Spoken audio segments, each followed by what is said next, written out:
Bonjour Ilana, bonjour à toutes et à tous. En ce 9e jour du mois de Tevet, jour mentionné dans le Shulchan Aruch comme un jour de deuil, un jour triste, un jour de jeûne, mais on ne donne pas la raison. Alors, plusieurs hypothèses sont avancées. La plus connue, c'est que c'est le jour de la disparition de Ezra. Ezra Sofer et Néhémia, cet homme du retour à Sion, de la reconstruction du deuxième temple, à l'origine des Anshe Knesset Agdola, des membres de la grande assemblée qui vont quelque part rebâtir le judaïsme tel qu'on le connaît aujourd'hui. Il y a avant Anshe Knesset Agdola et après Anshe Knesset Agdola. Et on nous dit que si Moshe ne l'avait pas précédé, c'est lui qui aurait reçu la Torah. C'est pour ça, comme Moshe, on ne sait pas où il est enterré, Ezra, on ne sait pas quand il est niftar. Alors, d'après Rabbi Avraham Zachut, on trouve dans les Slichot Sephara du 10 Tevet que c'est le jour où Ezra est niftar. Alors, il est niftar le 10 ou le 9. Certains vont dire il est niftar le 10, seulement comme il y avait déjà un jour de jeûne, alors on a avancé un autre jour de jeûne avant, en l'honneur de Ezra et de Néhémia. D'autres vont dire exactement le contraire. En fait, il est niftar le 9, seulement on n'allait pas avoir 2 jours de jeûne consécutifs, alors on a, bien qu'il est niftar, qu'il est décédé le 9 Tevet, on a fixé le jour par rapport à sa disparition au jour du jeûne, le 10 Tevet. Maintenant, certains vont remettre en question en disant on n'a pas pris de jeûne concernant une personne, sauf pour Guédalia. Mais enfin bon, on retrouve d'autres cas. Il y a une autre théorie qui va dire que c'est le jour où il y a eu des persécutions de Grenade en 1066 et où Rabbi Yosef Hanagid a été massacré avec beaucoup d'autres juifs, et c'est pour ça que c'était un jour triste. Autre explication, c'est le jour où Esther a été prise au royaume par Assuérus au palais royal. Et donc, ou alors c'est le jour où elle est niftera, elle est décédée. L'auteur de cette hypothèse, c'est le Mekor Chaim, Rabbi Yair Bachrach, né à Coblence en 1638 et niftar en 1702.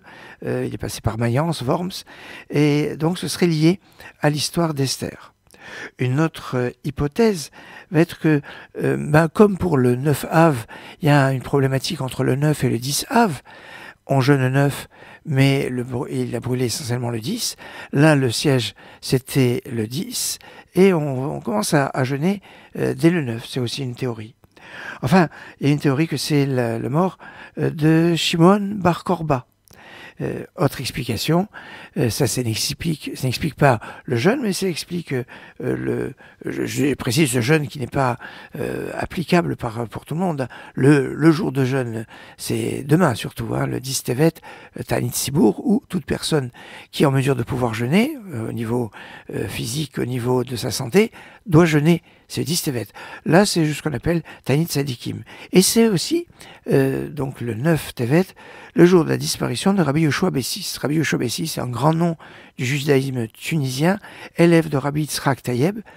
Rabbi Yitzhak Taïeb, l'oncle de Rabbi Yitzhak Taïeb Lomet. Le Rabbi Taïeb Lomet, c'est pas lui, c'est son oncle. Et lui, Rabbi Yitzhak Taïeb, c'est l'auteur du Erer HaShulchan. Rabbi Yoshua Bessis est niftar à l'âge de 97 ans, il est l'auteur du Avnei Tzedek, et on nous raconte qu'un certain Rabbi Ephraim qui venait de Hongrie et Rabbi Avraham Zussman de Pologne avaient des questions qu'ils ont posées à de nombreux rabbins en Pologne, en Russie, en Hongrie. Et personne n'a trouvé de réponse. Ils sont passés en Italie, personne n'a trouvé de réponse. Et quand ils sont arrivés, ils ont posé ces questions à Rabbi Yoshua Bessis, en 2-3 mouvements, il leur a répondu avec une facilité déconcertante, comme on dit en hébreu, qu'il a rariad, parce qu'il y avait une perspicacité extrêmement forte. Rabbi Yoshua Bessis, considéré comme l'un des grandes figures du judaïsme de Tunisie. Voilà pour ce 9 Tevet. Je vous rappelle, donc demain, un jour de jeûne spécial, puisqu'il sera veille de Shabbat. On ne pourra rompre le jeûne qu'à la nuit tombée complètement, avec le Kiddush. Avec le Shabbat, on ne peut pas casser le jeûne avant la nuit. Bon, on est en hiver, c'est un petit jeûne, comme on a l'habitude de dire. Il est pas long, il commence tard. Alors, si on veut manger le matin, et qu'on a dormi, il faut avant de dormir faire une condition de dire qu'on n'accepte pas le jeûne, parce que si on rentre dormir dans la nuit de jeudi à vendredi, le vendredi matin, on ne peut pas manger quoi que ce soit, sauf si on fait une condition pour se permettre de pouvoir, avant que le jour se lève, manger. Excellente journée.